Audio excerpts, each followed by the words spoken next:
গরম তেল গরম হলে এই যে কালো জিরে দিয়েছি, পেঁয়াজটা ভাজা ভাজা করেছি। এইবারে ঢ্যাঁড়সটা ভাজবো, ভেজে ঢ্যাঁড়সটা তুলে রাখবো। একটু হলুদ দিয়ে ঢ্যাঁড়সটা তুলে রাখবো।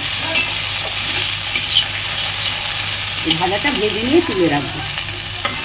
না ভাজা ভাজা হয়ে গেছে, খুব ভালো করে ভাজবে তোমরা, খুব ভালো করে। এইবারে এই চিচিঙ্গাটা দিয়ে দিচ্ছি।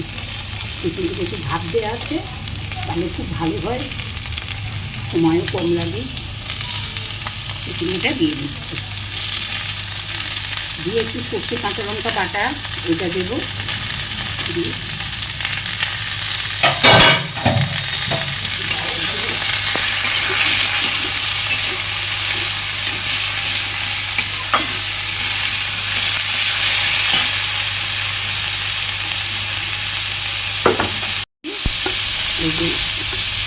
উপরে কটা চিংড়ি মাছ দিয়ে দিলাম, নুন হলুদ মাখানো ছিল।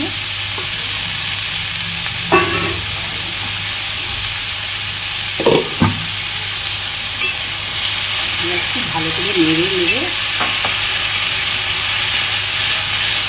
এই যে চিচিঙ্গে দিয়ে ঢ্যাঁড়স দিয়ে চিংড়ি মাছ দিয়ে সর্ষে পোস্ত বাটা দিয়ে যে করলাম না, আবার আগে একটু সর্ষের তেল ছড়িয়ে দিয়ে নামিয়ে নিচ্ছি।